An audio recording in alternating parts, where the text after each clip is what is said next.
Happy Holi বন্ধুরা। এখনো দোল খেলা আসেনি ঠিক কথা, কিন্তু আবির তো তৈরি করতেই হবে। তাই ঘরোয়া পদ্ধতিতে খুব সহজেই তোমাদেরকে আমি আবির তৈরি করে দেখাবো। সমস্ত কালার ঘরেতেই পাবে। তো দেখো, এখানে আমাদের বাচ্চাগুলো দোল খেলবে বলে বলছিল, তাই ওদেরকে একটু রংটা লাগিয়েই দিলাম। তো বন্ধুরা, hello friend, welcome back to my new video. তোমাদের ফুড বাঙালিতে ওয়েলকাম। তো বন্ধুরা, আজকে আবির তৈরি করে তোমাদেরকে দেখাবো। আমি 3টে কালারের আবির তৈরি করেছি, গোলাপি, হলুদ আর নীল কালারের।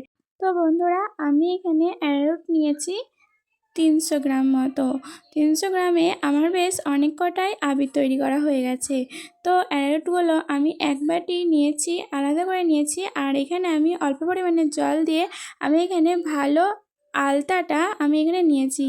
যেটা দেখবে একটু দাম বেশি, সেই আলতাটা নেবে, তাহলে কোনো কিছু মুখে মাখলেও কিচ্ছু হবে না। তো দেখো, অল্প অল্প জল দিয়ে আমি কিন্তু একটা কালার তৈরি করে নিয়েছিলাম। আমি ফার্স্টে ভেবেছিলাম যে এটা লাল কালারই হবে, কিন্তু লাল কালার হয়নি, এটা আমার গোলাপি কালারে দাঁড়িয়েছে। কিন্তু কালারটা কিন্তু খুব সুন্দর লাগছিল। জানি না ক্যামেরাতে কেমন লাগছে দেখতে, তবে কিন্তু সামনাসামনি অসম্ভব সুন্দর লাগছিল। তো তোমরা এভাবে একবার বানিয়ে দেখবে, তোমাদের দেখবে আর ঘরেতে বানানো লাগবে না। আর তোমরা যদি চাও এখানে একটু গোলাপ জল মিশিয়ে দিতে পারো, শুধু ওটা স্মেলটা ওঠার জন্য, আর কোনো কিছু না ওঠার জন্য। তো দেখো, আমি এভাবে হাত দিয়ে ঘষতে ঘষতে দেখবে আমার একটা সময় আমার কিন্তু রঙটা খুব সুন্দর চলে এসেছে।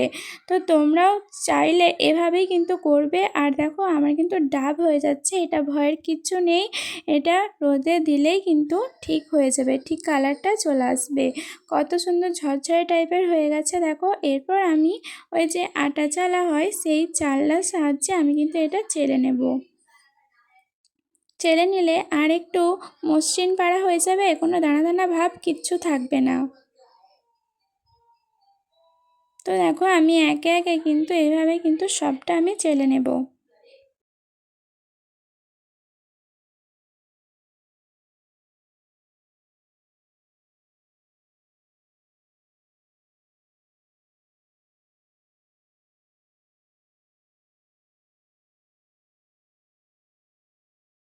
কত ঝুরঝুরে পাড়া হয়ে গেছে। এরপর আমি নেক্সট কালারটা তৈরি করছি। তার জন্য আমি এক বাটি নিয়ে নিয়েছি। তো তারপরে দেখো, আমি এখানে দিয়েছি একটু পরিমাণ জল দিয়ে আমি এখানে উজ্জ্বলা রঙটা মিক্স করেছি। উজ্জ্বলা রঙের সাথে কিন্তু বেগুনি কালারটা দারুণ সুন্দর চলে এসেছে। এভাবে তোমরা হাত দিয়ে রগড়বে, দেখবে আস্তে আস্তে কালারটা কিন্তু সবটা চলে আসবে। তো আমি বেশ এটা হাতে ধরা 5 মিনিট পর্যন্ত হাত দিয়ে ভালোভাবে মসৃণ করে নিয়েছি। তারপরে দেখো, কালারটা আমার কত সুন্দর চলে এসেছে।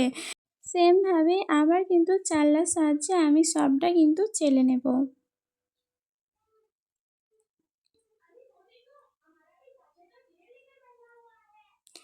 একবারে পুরো জলটা দিয়ে দেবেন না, জলটা দিলে রোদে শুকাতে শুকাতে টাইম লাগবে। তো আবার রোদেতে কালারটা একটু ফেডও হয়ে যেতে পারে। তো অল্প অল্প করে জল দিয়ে এটা মিক্স করবে, দেখবে খুব সুন্দর ঝরঝরে টাইপেরই হয়ে যাবে। তো তারপরে আমি এখানে উষ্ণ গরম জল নিয়েছিলাম, আর এখানে হলুদটা দিয়েছিলাম, যাতে হলুদের গন্ধটা না ওঠে। তো তার জন্য দেখো, আমি এটা উষ্ণ গরম জল দিয়ে হলুদটা গুলে নেওয়ার পর আবারও কিন্তু সেমভাবে মাখিয়ে নিচ্ছি। তো এটা মাখাতে মাখাতে আমার এইটাতে আরেকটু জল প্রয়োজন ছিল, তাই আবারও উষ্ণ গরম জল নিয়ে আরেকটু হলুদ নিয়ে আমি কিন্তু এটা করে নিয়েছি। আর এটা কিন্তু খাবার হলুদটা দিয়েছি আমি। তো দেখো, আমি কিন্তু হাত দিয়ে আবার সেমভাবেই করে নিচ্ছি। তো একে একে কিন্তু এটাও আমি ওইভাবে ঝেড়ে নিয়েছিলাম। এরপর দেখো, গোলাপি রঙটা কত সুন্দর হয়েছে। তারপরে দেখো, নীল কালারটা দারুণ হয়েছে।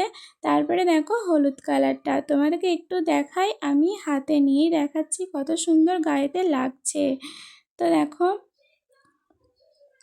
পুরো মনে হচ্ছে পারফেক্টভাবে দোকানে কেনা। তো বন্ধুরা, তোমাদের ভিডিওটা কেমন লাগলো অবশ্যই আমাকে কমেন্ট করে জানিও। ভালো লাগলে like, comment, share and subscribe করতে ভুলো না। আর এভাবেই আমার পাশে থেকো। আমি কখনো ভাবিনি যে এত কম টাইমে আমার এত বন্ধু হয়ে যাবে। তো তোমাদের ভালোবাসাতেই আমি এত দূর আসতে পেরেছি। তোমাদের কখনো আমি থ্যাংক ইউ বলে ছোট করব না। এভাবেই আমার সাথে থেকো, পাশে থেকো। তো বন্ধুরা, তোমরা অনেক সুস্থ থেকো, ভালো থেকো, আর দোলটা অনেক সুন্দরভাবে কাটাও। আজকেকার মতন টাটা। আবার নেক্সট ভিডিওতে তোমার সাথে আবার দেখা হচ্ছে।